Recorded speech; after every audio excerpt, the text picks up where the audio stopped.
A morte violenta de um jovem abala totalmente a vida de uma família no litoral do Paraná. Preste atenção nessa reportagem. A polícia diz que foi suicídio, mas os parentes contrariam a versão e apontam falhas grosseiras na investigação. Paz, meus senhores, mas veja essa reportagem. Libera.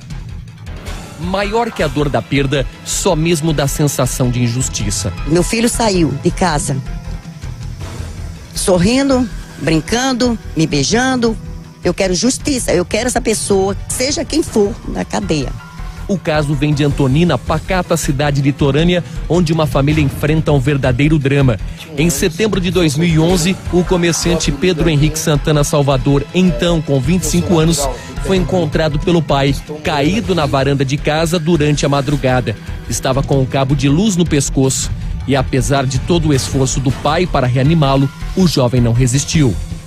Aí eu abri os olhinhos dele e só, não, ele tá vivo ainda, que os olhos ainda estão brilhando e tá quente. Aí o pai disse, não adianta, ele já entrou em óbito. Foi chamada a polícia veio, não fez nada. A polícia simplesmente viu e levou um assunto como suicídio. Mas o drama ficou ainda pior. A polícia concluiu que o caso se tratava de um suicídio. Isso possivelmente baseado no passado do rapaz, que já havia sido usuário de drogas e álcool e que durante algumas crises tentou se matar. Mas a mãe descarta a hipótese, pois o jovem havia se recuperado em um tratamento. Ele foi uma única vez internado em São Paulo. Saiu de lá porque a clínica estava com um problema da justiça. Então pediram para que eu fosse buscar ele. Foi quando ele veio, já estava muito bem, fazendo planos, né? 15 dias mais ou menos que saiu da clínica foi que aconteceu isso. Quer dizer que já estava previsto essa morte dele. Mas não só o coração de mãe aponta para um possível crime. Segundo o advogado da família, a investigação da polícia teve várias falhas grosseiras. Como gotas de sangue, como objetos desalinhados. A perícia não foi feita uma perícia no veículo. Quando a prudente e competente promotora que atuava frente à comarca pediu esclarecimentos com relação a esse exame de necropsia, ele retificou em vários pontos que existiam efetivamente erros grosseiros. Junto com esse pedido de retificação, a promotora formulou um quesito objetivo, perguntando se foi um homicídio ou se foi um suicídio.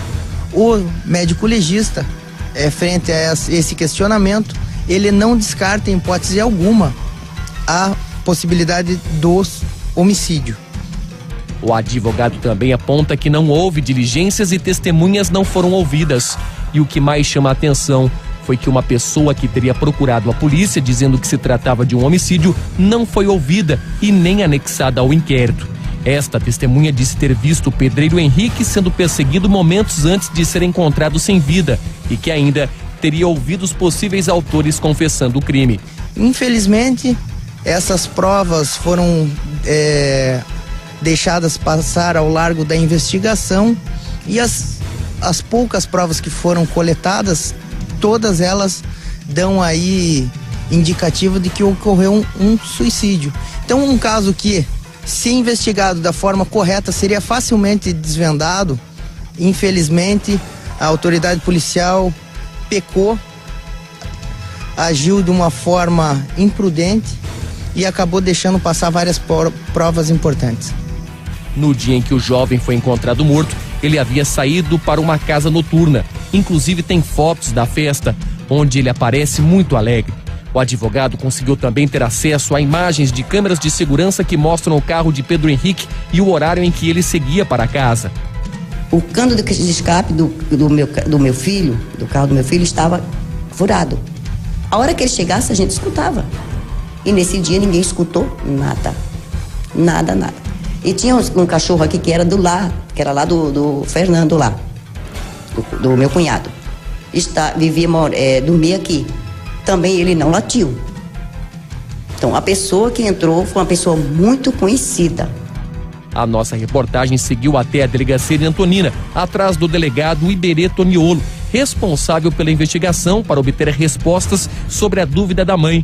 No local, fomos informados que o delegado não tinha nada a declarar ou se defender sobre o caso. Diante de tudo isso, fica a dúvida: foi um suicídio ou um assassinato? O Ministério Público tem se portado de uma forma elogiável nesse caso. Eles vêm pedindo várias diligências, tem a determinação para ouvir mais de 10 pessoas, entretanto chega na delegacia e essas diligências não são cumpridas. Acredito que esteja sofrendo aí com o grande mal de todas as delegacias, de muito trabalho, e acabam não conseguindo cumprir aí com sua obrigação. Eu não posso dizer se teve erro, que não teve. Quem vai ter que falar isso é a justiça. Eu não tenho que provar nada, é a justiça que tem que provar. Para mim, meu filho foi estrangulado, estou com papel que ele foi estrangulado. A resposta é essa, ele foi estrangulado. Por quem? Não sou eu que vou dizer quem foi. Para mim, todos são suspeitos.